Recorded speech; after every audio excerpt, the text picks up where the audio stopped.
आदमी जो 5,000 रुपए का डंपर मिट्टी का मंगाता था, आज की डेट में वो रॉयल्टी लगा के 14,000 रुपए का डंपर हो रहा है। अच्छा, 20,000 का हो रहा था, आज की डेट में वो 80,000 90,000 का भरान हो रहा है। अगर ड्राइवर को अगर लेटरिन की लग रही होगी ना, तो वो लेटरिन भी नहीं कर सकता। उसको मालूम है कि मुझे आधे घंटे लेट हो जाऊंगा तो मुझे गाड़ी में चीज हो जाएगी। अगर उसको 10 दिन, मैं ऐसे जिम्मेदार पत्रकार, उत्तराखंड का जिम्मेदार नागरिक होने के नाते बोलता हूँ, अगर लाइव आप सुन रहे हैं, ये उत्तराखंड राज्य के अंदर जो कंपनियां इस तरह के अवैध तरीके से चालान कर रही हैं, कानूनी गलत है। तरह का ये एक बहुत शांतिपूर्वक आंदोलन, ये आंदोलन जिस तरह से ईस्ट इंडिया कंपनी की बात की गई है, ऐसा लग रहा है कि आजादी के आंदोलन का वो रूप आप देख पा रहे हैं। और देखिए बहुत शांतिपूर्वक आंदोलन है।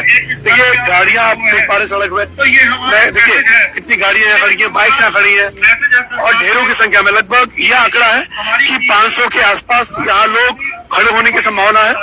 लेकिन इन ट्रांसपोर्टरों की समस्या मुख्यमंत्री धामी जी सुन पाएंगे, उनकी निवेदन है। और देखिए ये शांति यात्रा आप कह सकते हैं। एक बात मैं कहना चाहूंगा, जो गरीब आदमी जो 5,000 रुपए का डंपर मिट्टी का मंगाता था, आज की डेट में वो रॉयल्टी लगा के 14,000 रुपए का डंपर हो रहा है। अच्छा, मतलब आम आदमी को नुकसान हो रहा है। बिल्कुल, आम गरीब आदमी बहुत बुरी तरह से पिस रहा है इस चीज में। जब से माइनिंग आई है, जो भरान 20,000 का हो रहा था, आज की डेट में वो 80,000 90,000 का भरान हो रहा। गरीब आदमी का इसमें इस माइनिंग के आने से गरीब आदमी का मकान नहीं बन रहा। एक सेकंड, क्या नाम है पहले? मेरा विकास कुमार। विकास कुमार जी, आपने ये कहा कि जो पहले भरान 20,000 का होता था, अब 80,000 रुपए का हो रहा है। जी बिल्कुल, अब आप लगा लीजिएगा, जो 5,000 का डंपर डला था, आज की डेट में वो डंपर 14,000 रुपए का पहुंच रहा है। वहाँ पर 14,000 रुपए का डंपर पहुंच रहा है। मिट्टी मतलब ये लड़ाई सीधे सीधे आम जनता को नुकसान हो रहा है। बिल्कुल आम जनता को नुकसान है इससे, और वो समझ नहीं रहे इस बात को। वो समझ नहीं रहे।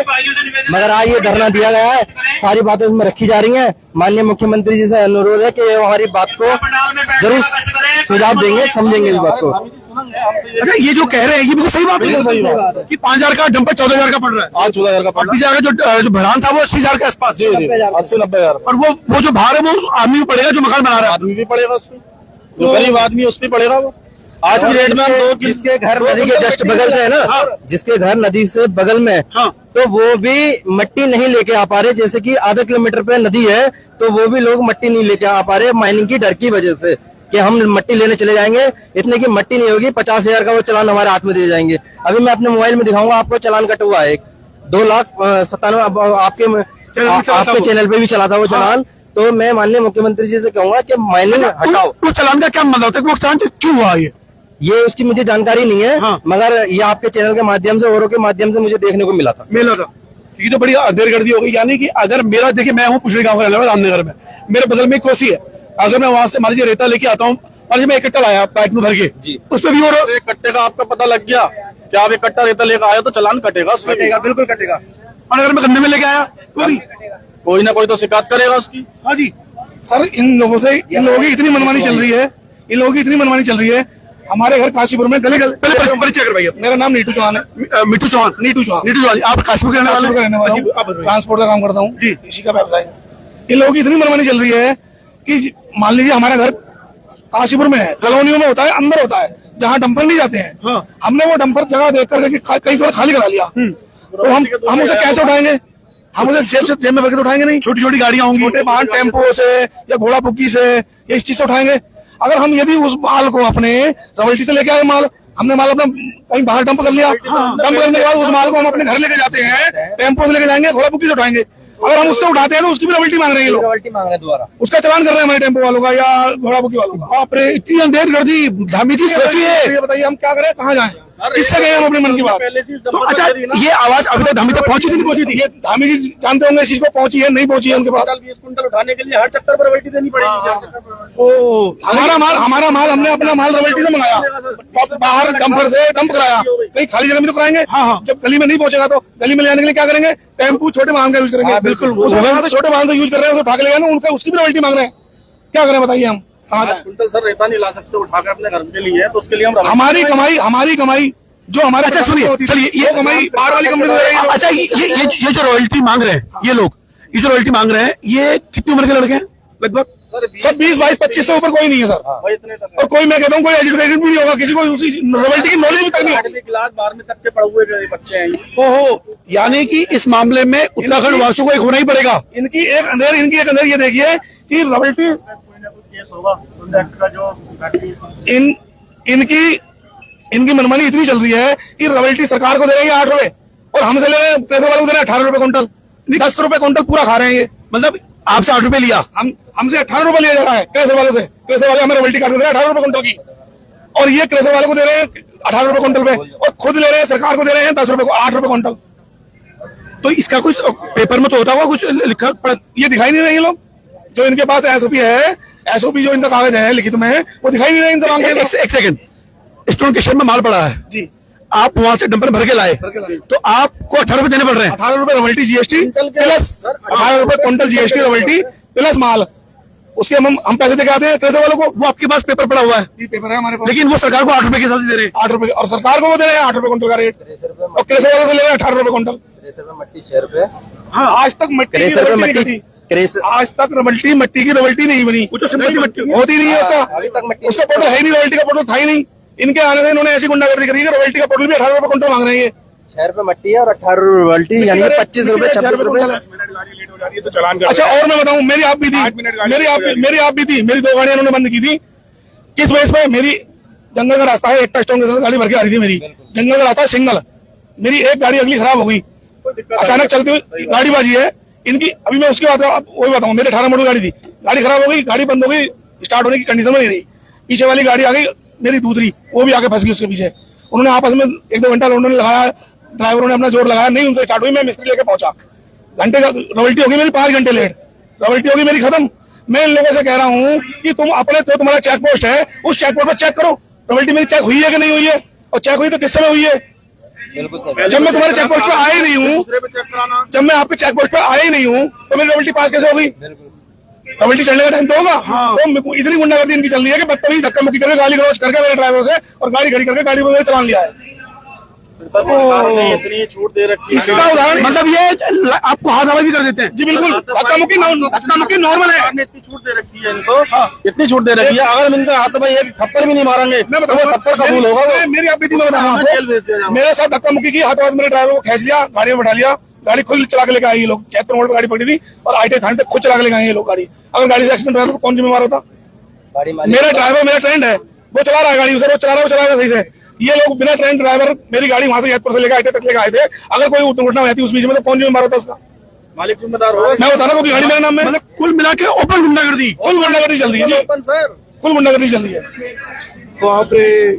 हे दामी जी, अगर ये वीडियो आप तक पहुंच, हालांकि देखिए लाइव चल रहा है, बहुत बीजेपी नहीं हूँ, मैं बीजेपी का सदस्य हूँ। हाँ, बीजेपी से है सर। मैं आईटी सेल पे गाड़ी टांडव जेल हूँ काशीपुर से। मैं खुद अपने दिल की टुकड़ा सुना रहा हूँ। आप बीजेपी के आईटी सेल के? हाँ जी। और आप ये अपना टुकड़ा सुना रहे हैं?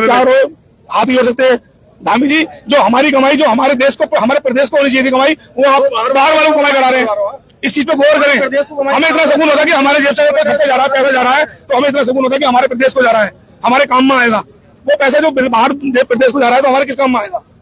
ओ, यानी कि देखिए, जो जब मैंने पहले दिन, मुझे याद है अभी भी, कि जब पहाड़ की तरफ जाने वाली रॉयल्टी में बात चल रही थी वहां पे ट्रांसपोर्टर में, तो उसमें मैंने कहा था कि ईस्ट इंडिया कंपनी तरह काम कर रही है। उसके बाद मेरी, और मैं बताना चाहता हूँ, एक सेकंड दिखा दूंगा। अगर ड्राइवर को अगर लेटरिन भी लग रही होगी ना, तो वो लेटरिन भी नहीं कर सकता। उसको मालूम है कि मुझे आधे घंटे लेट हो जाऊंगा तो मुझे मतलब गाड़ी में सीज हो जाएगी।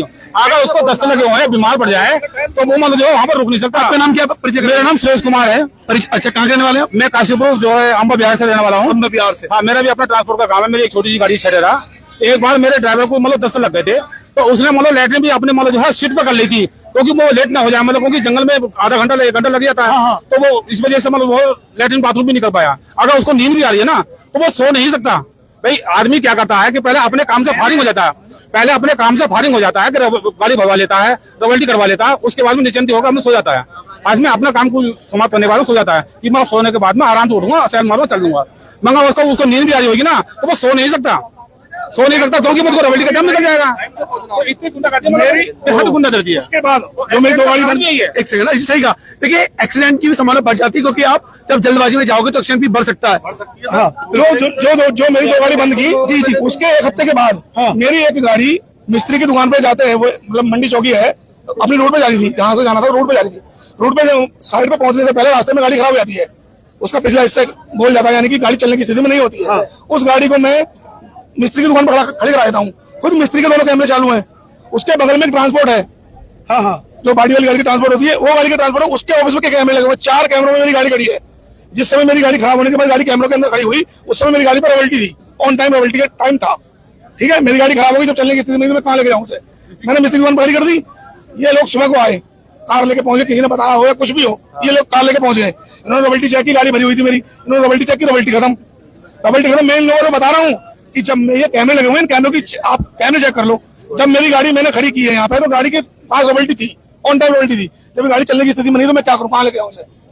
देखिए, उन लोगों का ये कहना था कि मुझे नहीं, हमें नहीं पता ये गाड़ी यहाँ से जाएगी, अब मैं ये रॉयल्टी दूसरी बनवा के जाएगी। अब मुझे बस समझ में आ गई। देखिए, एक बात मुझे समझ में आ गई है, ये जितने भी ट्रांसपोर्टर है, कानून की जानकारी इनको नहीं है। अगर इन्हें पता होता कि राज्य और केंद्र जब कोई कानून बनाते हैं, तो उसकी अधिसूची में अगर ये कानून बनेगा कि प्राइवेट कंपनी करेगी, तो उसके लिए विधानसभा में ये पारित होता है, यानी कि टोटल इलीगल है। मैं एज ए जिम्मेदार पत्रकार, उत्तराखंड का जिम्मेदार नागरिक होने के नाते बोलता हूं, अगर लाइव आप सुन रहे हैं, भले इस पर मुझे केस हो जाए, ये उत्तराखंड राज्य के अंदर जो कंपनियां इस तरह के अवैध तरीके से चालान कर रही हैं, कानूनी गलत है। इन लोगों को संबंधित वकील के पास जाकर जनहित याचिका डालनी चाहिए। सब जेल में जाएंगे ये कंपनी वाले जो ऐसी हरकतें कर रहे हैं। दूसरा, अगर आप इस तरह की चीजें कर रहे हैं, किसी भी हालत में चालान मत दीजिए। उनसे कहिए किस नियम के तहत, कौन सी धारा, किस नियम के तहत आप ये चालान कर रहे हैं। क्योंकि उत्तराखंड सरकार अगर किसी प्राइवेट कंपनी को देती है, तो आप लोगों का ये अधिकार बनता है, दादागिरी आप कर सकते हैं, लेकिन आप कर नहीं रहे। सुनिए, अरे मैं बता रहा हूँ आपको कानून की जानकारी नहीं है। अरे कैसे लगाने वाले, वो डरा रहे हैं आपको। प्रशासन ये कहता है कि हम इसके बारे में कुछ नहीं कर सकते। मैं वही तो कह रहा हूँ, सुनिए, इनकी गुंडागर्दी मैं बता रहा हूँ। अरे सुनिए आप लोग, इनकी गुंडागर्दी मैं वही तो कह रहा हूँ, वो आपके डर को, जो एक ऐसा डर है जो कि वो कानून गलत है, इनकी गुंडागर्दी में आपके डर को हावी करवा रहे हैं। ये कानून गलत है। आप बताइए मुझे, आपके ट्रांसपोर्ट को वकील नहीं है, उसे पूछा नहीं आपने कि राज्य सरकार अगर इस तरह की माननीय ठेकेदारों को अधिकार देगी, तो उसको विधानसभा में कानून पारित करना पड़ेगा। दूसरी बात, अगर मान लीजिए कि वो कर रहे हैं, क्या कोई सक्षम अधिकारी मौजूद है वहां पे? नहीं है। अगर सक्षम अधिकारी मौजूद नहीं है, उसके बाद गाड़ी पकड़ी, गाड़ी में मात्र 1.5 घंटा रॉयल्टी में लेट टाइम, गाड़ी खराब हो गई थी, पंचर हो गया था। अब पंचर हो गई, ये मांगते जीपीएस कैमरे में फोटो। अगर वो ड्राइवर पढ़ा लिखा तो ड्राइवरी करेगा, कोई मेरा ड्राइवर, कोई आपका या किसी का भी ड्राइवर, कोई पढ़ा लिखा हुआ ड्राइवरी करेगा, हमारी जैसी नौकरी नहीं करेगा, पढ़ी लिखी नौकरी नहीं करेगा कहीं। इनसे ये पूछा जाए, मैंने इनसे, इन्होंने मेरी गाड़ी बंद कर दी, कोई बात नहीं, गाड़ी बंद कर दी, चलो जी मेरी गलती है, 2 घंटे लेट थी मेरी गाड़ी, 2 घंटे बंद कर दो आप। मैंने इनसे कहा गाड़ी मेरी रॉयल्टी लेट है, कोई बात नहीं, रात को बारिश पड़ रही है, गाड़ी इन्होंने लेकर खड़ी कर दी आईएम में, बारिश पड़ रही है, खूब बारिश पड़ रही है। मैं इनसे कह रहा हूँ, ड्राइवर को गाड़ी आपने बंद कर दी, चाबी आपने ले ली, गाड़ी होमगार्ड के अंडर में कर दी। एक काम करो, सुबह तक के लिए ड्राइवर गाड़ी में रहने दो, मैं सुबह ड्राइवर को ले लूंगा अपने। इन्होंने रात में उतार के, बरसात में उतार के ड्राइवर मेरा बाहर खड़ा कर दिया। मैंने थोड़ी सी बातचीत हो गई, मेरी बोलचाल हो गई, तो इन्होंने डायरेक्ट कप्तान साहब को, डीएम साहब से देहरादून को फोन किया। उन्होंने मेरे खिलाफ यहाँ पर कुंडेसी चौकी में एफआईआर दी। एफआईआर में बाद में मैंने माफीनामा, लिखित में माफीनामा मांगा इनसे। आप ये बात करो ना, बदतमीजी कर सकते हो। मैंने सिर्फ इतनी बात रखी थी कि मेरा ड्राइवर रहने दो गाड़ी में। नहीं, मैंने बदतमीजी नहीं बोला, मैंने ये बोला आपकी जिम्मेदारी है, जब तक अधिकारी ना हो नहीं दोगे चालान। ये अधिकार नहीं सुन रहे हैं। अधिकारी की बात, अधिकारी की बात, गाड़ी बंद करने के बाद सीधा पता क्या कहते हैं, इनसे कहते हैं ना, कोई अगर कोई वार्तालाप को सवाल जवाब करो, तो ये कहते हैं जाके सीधा कप्तान साहब से बात कर ले, उनसे कर ले हमारी शिकायत।